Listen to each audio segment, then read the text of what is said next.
You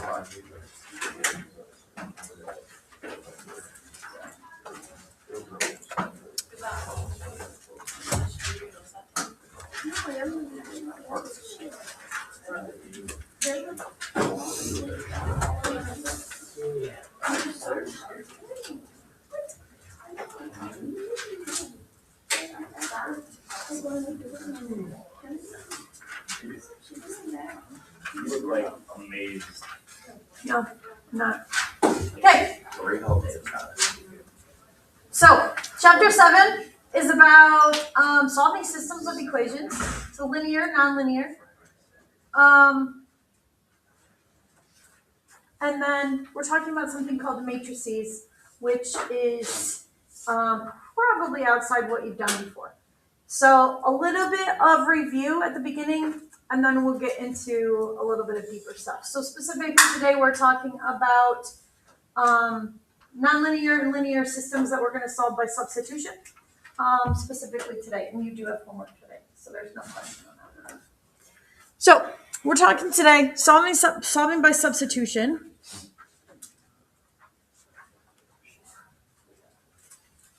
I'm not going to do very many examples that are easy. Okay, so let me give you some background information. When we talk about solving a system of equations, things that we have done before, like you can write this down. Why don't you write it down? We'll solve it anyway. So let's go.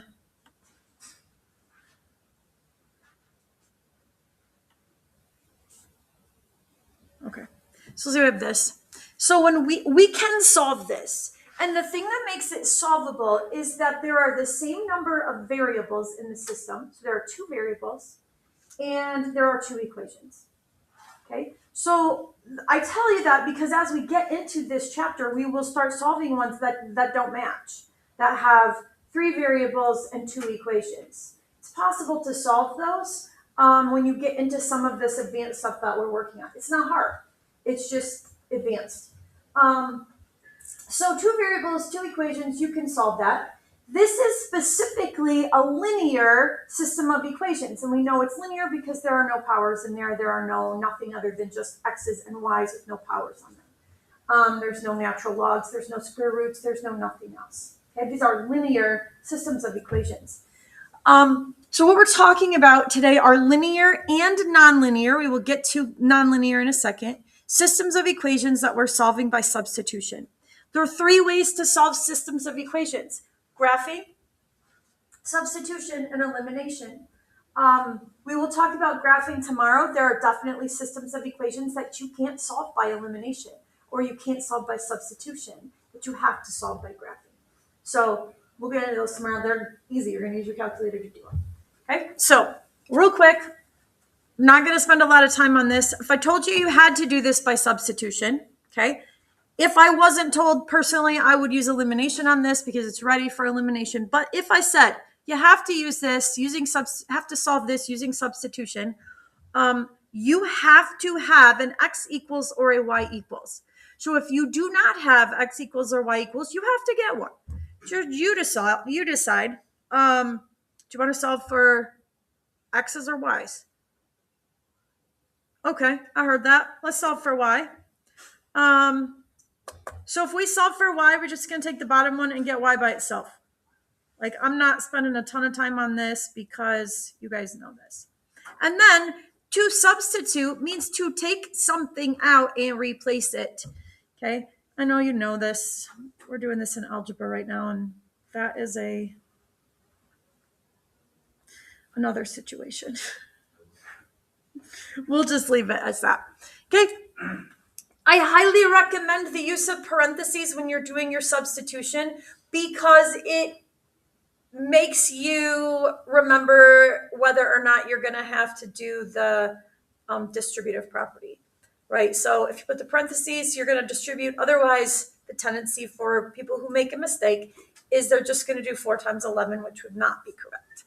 Okay, so distribute. So x plus 44 minus 8x is equal to 9. And then you are combining like terms and moving your number to the other side. I'm going to do that in one step because we are in pre-calc.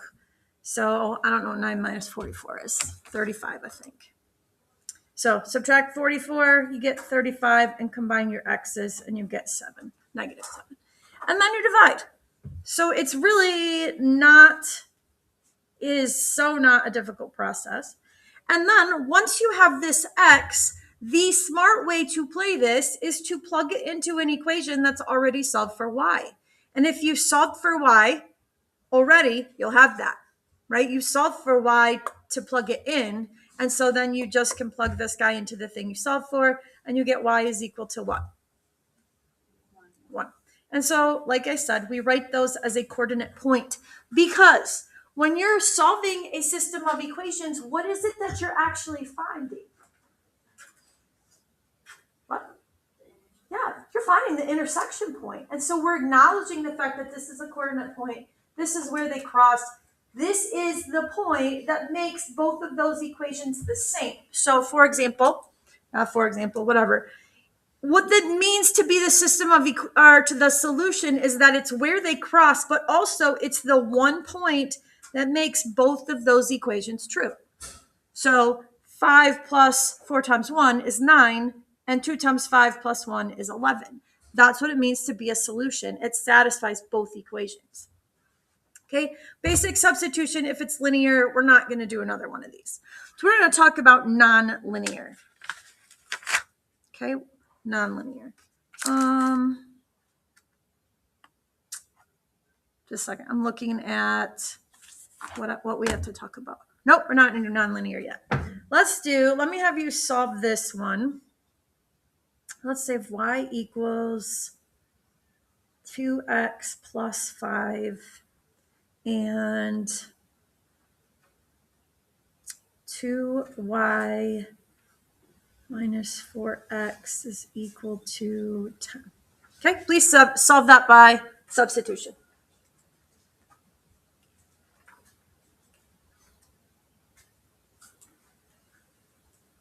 So I'll review.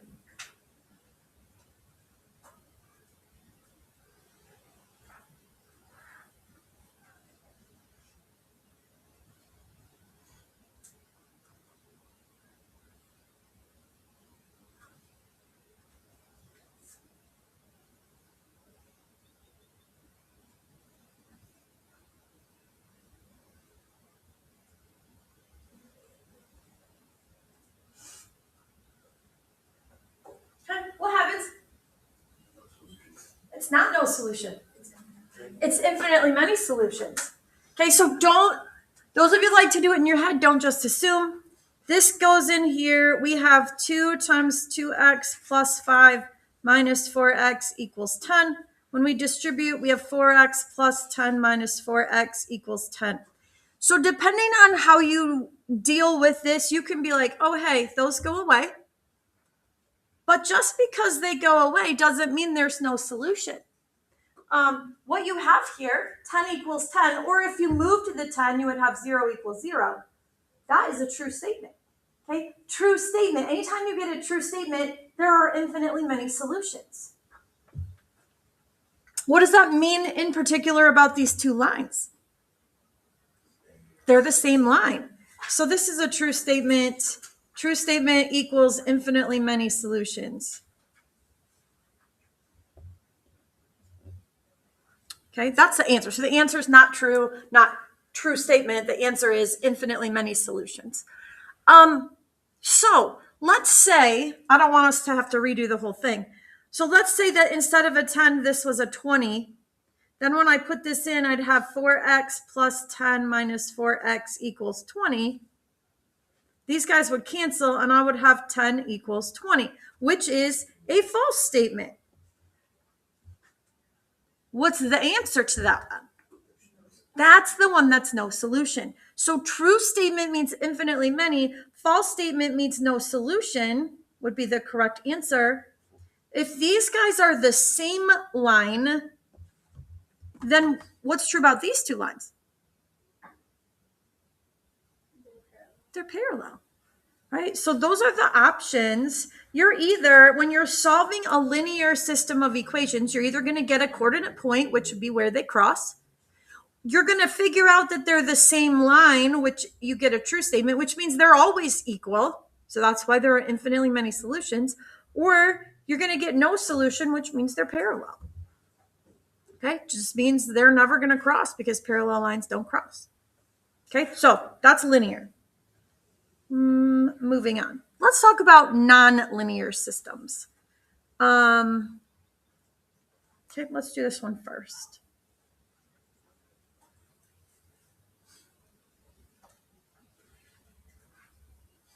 Oh, buggers. Okay, so I got to give you guys your program back. So you need that for this problem, and I had to think about it. Okay, so let's talk about substitution, and let's talk about smart substitution. If we're solving this guy, and we're solving by substitution, you have it, yes. So what people tend to want to do is they'll be like, oh, I'm going to solve for y. Okay, now, I would say to you, there's an easier way to do this one. We're not eliminating. Yeah. Zero. What is zero? Right. Don't listen to Javon, okay? I don't know if it's moved or not. Yeah, I didn't like plan on it. No. Yes. Yeah, that's for me. Okay, so if Grayson, why would you move the y over? To get it by itself. Oh, I would move the y over also. To get it by itself. So, Okay, but look at this. This is an x squared, right? This is an x squared. You can substitute for an x squared, which is significantly nicer for you because, well, plug that in. 4 plus y squared equals 9. Okay, what do you have? Yeah, thanks. That one thing. It's a quadratic, and you're going to set it equal to 0. Okay, so which is why you need your program. So go ahead and move that over. I don't think you can find this.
Okay, here's what I'm gonna do. I've got the quadratic formula in a couple of these. So we'll have those people do the work for us. And then I'll do the rest of you guys in a minute.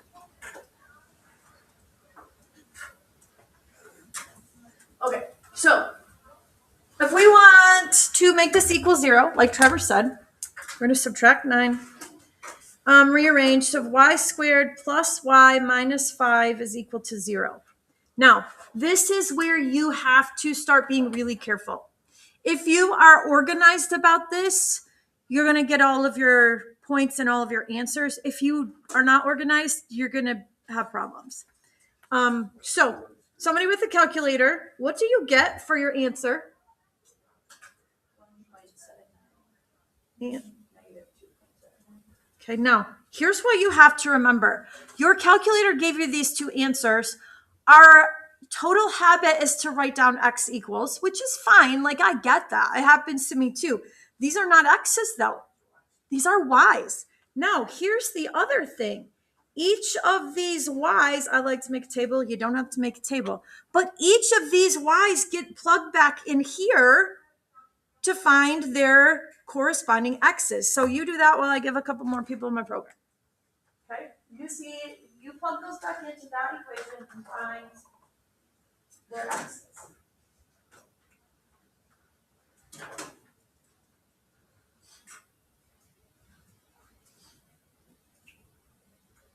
Probably like something like less or more than 4. Negative.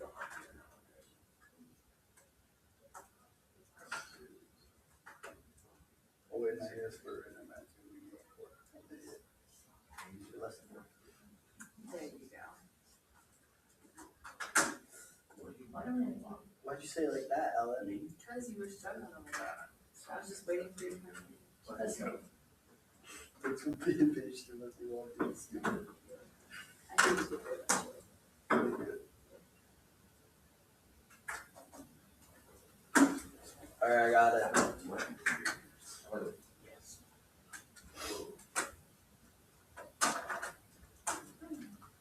You're gonna go with yes?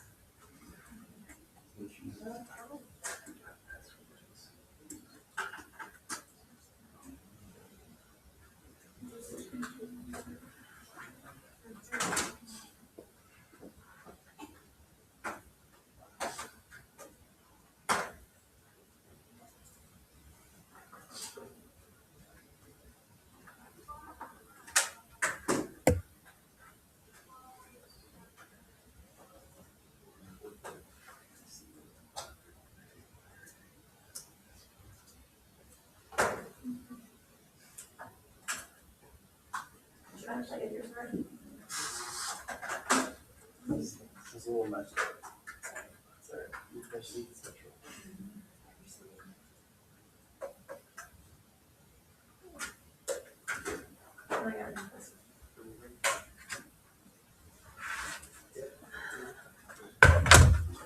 Okay, so you can plug this in. Again, just like we talked about up here, you plug this into the thing that you already solved because that's going to make your life slightly easier.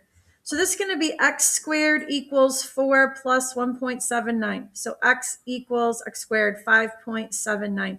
What do you need to do here? What's the square root of that?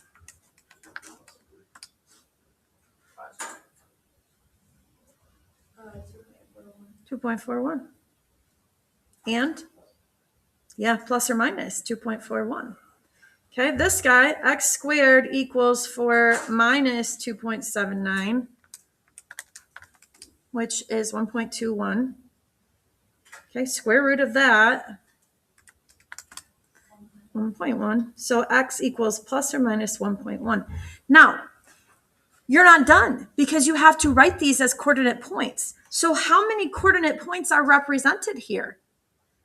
2. You have a positive 2.41 with that y value, right? And you have the negative 2.41 with that y value.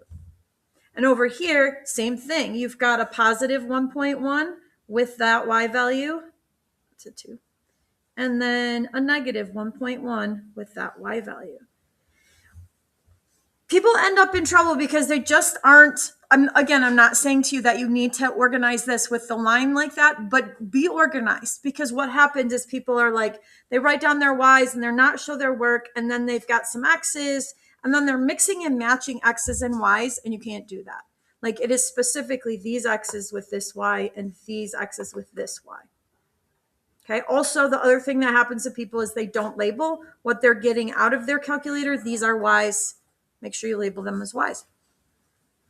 Okay.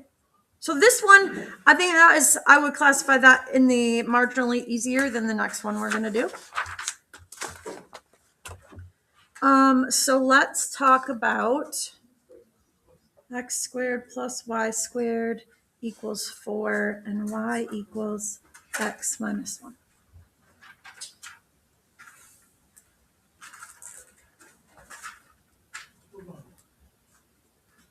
Now, a little bit different because I don't have, like, that's not y squared on the bottom. That's straight up y. So that means I substitute, just like I did with the other one. I don't have to be super smart about it at the beginning. This is x minus 1 squared equals 4. Here's where you need to be smart. What do you need to do? You need to expand it. Okay, when we have an exponent like that, and we cannot, it is not x squared plus 1 or minus 1.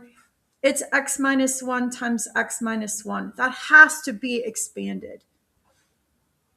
Otherwise, you're not going to get it right. So we've got our x squared, and then this guy is x squared minus 2x plus 1 equals 4.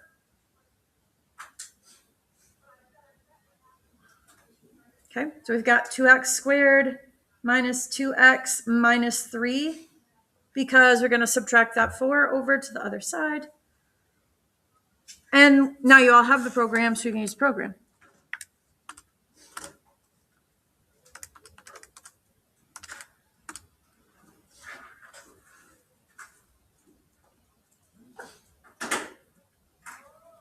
Okay, quadratics have two answers. So most of the time, 99% of the time, you're going to get one with two answers, unless I was really nice.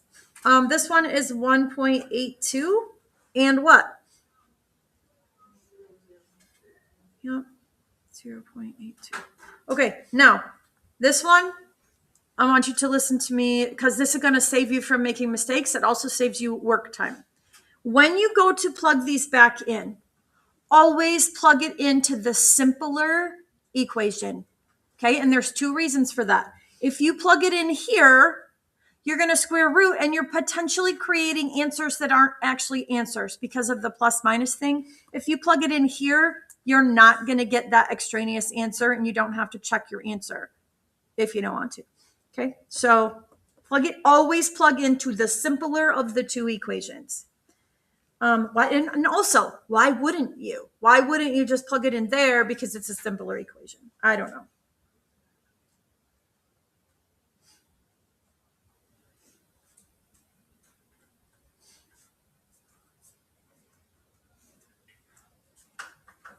Okay, so we've got y equals x minus 1, y equals the x minus 1.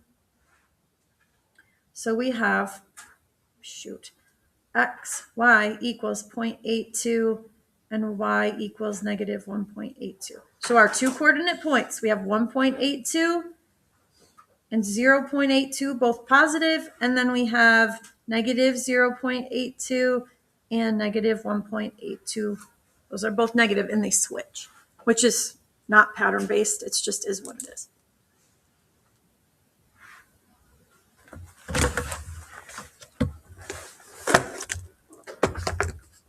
Okay, we're gonna do one more.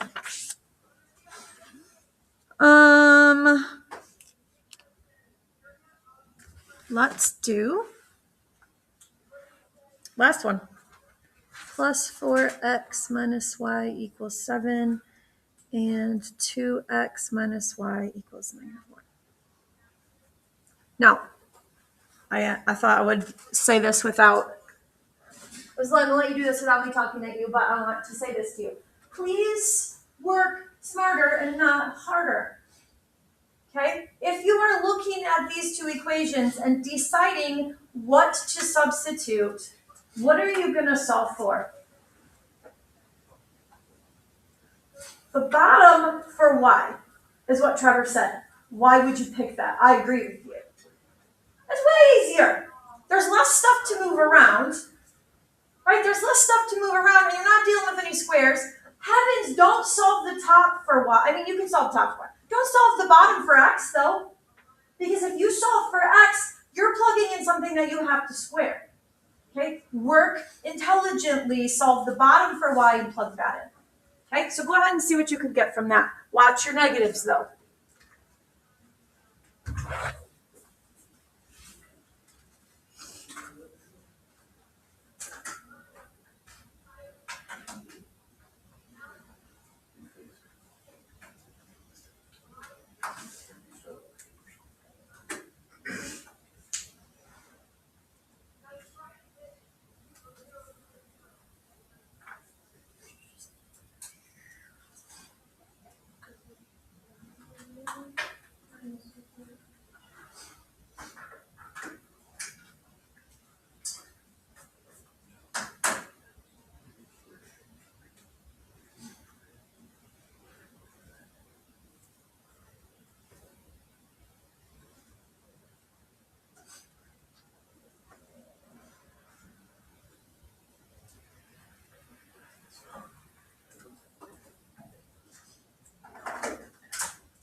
Also, I don't know if you caught this. If I was solving the bottom one for y, I would add this y to the other side and then add the 1. It just saves me from dividing by a negative, but it doesn't matter. You guys are intelligent enough to divide by a negative. So we've got 2x plus 1 equals y. This goes up here.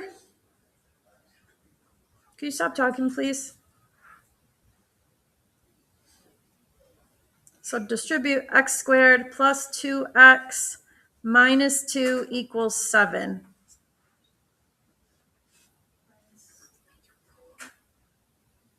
Minus 1. There you go. So minus 7 from both sides. So we've got x squared plus 2x minus 8 equals 0. You actually get nice ones because I got this one out of the book. So you get x equals what? 2 and negative 4. And then both of those get put into here. So this guy's going to be 2 times 2 plus 1. That's 5. So you've got the coordinate point 2, 5. And then this guy's going to be 2 times negative 4 plus 1, which is negative 7. And so you've got negative 4, negative 7. Okay. Do you have any questions about substitution? But I mean, you guys have been doing substitution for a while. Like algebra, probably, honestly, some 7th grade, 8th grade is where you start doing this stuff. 8th grade. Okay, so I'm going to give you homework time. You got 19 minutes to do your homework. So homework is page 484. 20, 21, 24, 34, 37, 38. Gold star.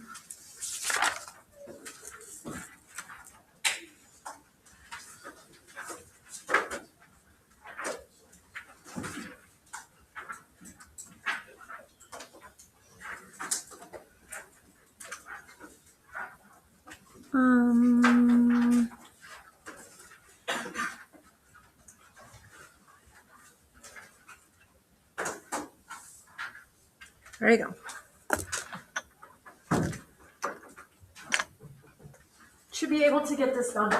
I'm going to work on adding programs to the other calculators, but if you need me, just holler.